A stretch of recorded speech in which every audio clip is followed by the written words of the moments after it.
langsung di slide halaman 18. Ini berkaitan dengan syarat bakal calon kepala daerah dan wakil kepala daerah. Yang pertama, dalam hal terdapat penyelenggara pemilu, kemudian akan dicalonkan menjadi calon kepala daerah, maka kemudian syaratnya adalah harus berhenti dari jabatan sebagai penyelenggara pemilu, paling lambat terhitung sejak 45 hari sebelum pendaftaran sebagai bakal pasangan calon.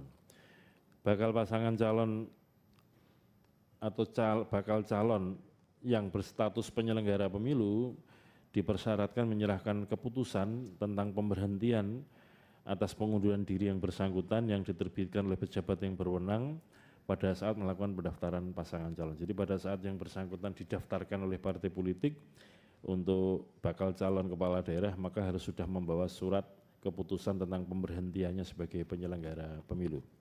Selanjutnya di slide halaman 19. Yang berkaitan dengan calon terpilih anggota DPR, DPD atau DPRD baik provinsi maupun kabupaten kota hasil pemilu 2024 tetapi belum dilantik menjadi anggota.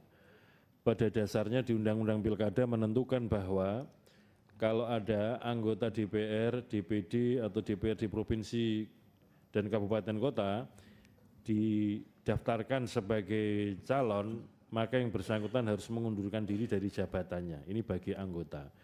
Namun bagi calon terpilih yang belum dilantik, maka yang bersangkutan harus bersedia mengundurkan diri sebagai calon terpilih anggota DPR, DPD atau DPRD yang berstatus sebagai calon terpilih anggota DPR, DPD atau DPRD, tetapi belum dilantik. Jadi kalau belum dilantik, itu statusnya adalah sebagai calon terpilih. Maka apabila yang bersangkutan didaftarkan oleh partai politik sebagai calon atau bakal calon kepala daerah atau wakil kepala daerah, maka yang bersangkutan harus bersedia mengundurkan diri. Syarat atau dokumen yang diperlukan, yang dipersyaratkan adalah menyerahkan dokumen paling lambat 5 hari sejak penetapan pasangan calon. Surat pengajuan berupa surat pengajuan pengunduran diri sebagai anggota DPR, DPD dan DPRD terpilih. Kemudian yang kedua adalah tanda terima dari pejabat yang berwenang atas penyerahan surat pengajuan pengunduran diri tersebut. Kemudian yang ketiga, surat keterangan bahwa pengajuan pengunduran diri sebagaimana dimaksud sedang diproses oleh pejabat yang berwenang. Katakanlah simulasinya begini, kalau di dalam tahapan pilkada, pendaftaran calon itu dilaksanakan pada tanggal 27 sampai 29 Agustus tahun 2024, lalu dilakukan penelitian administrasi, verifikasi, dan kemudian pada akhirnya ditetapkan sebagai pasangan calon peserta pilkada itu pada tanggal 22 September 2024. Untuk anggota DPR RI, DPD ini kan sebagaimana kita ketahui, bagi yang terpilih itu akan dilantik pada tanggal 1 Oktober 2024. Sehingga begitu yang bersangkutan ditetapkan oleh KPU Provinsi atau Kabupaten Kota sebagai calon atau pasangan calon peserta pilkada pada tanggal 22 September 2024, maka yang bersangkutan harus segera mengajukan surat pengunduran diri sebagai calon terpilih. Jadi supaya jelas jalur yang akan ditempuh, apakah menjadi calon kepala daerah atau menjadi anggota DPR atau DPD. Kurang lebih simulasinya demikian.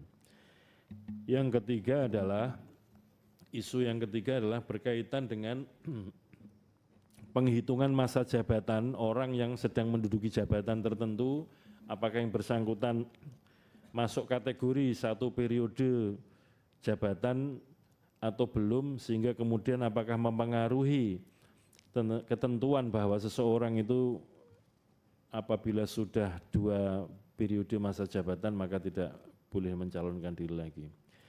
Jadi syarat belum pernah menjabat sebagai gubernur, wakil gubernur, bupati, wakil bupati, wali kota dan wakil wali kota selama 2 kali masa jabatan dalam jabatan yang sama itu ditentukan sebagai berikut. Yang pertama, Jabatan yang sama adalah jabatan gubernur dengan gubernur, jabatan wakil gubernur dengan wakil gubernur, jabatan bupati atau wali kota dengan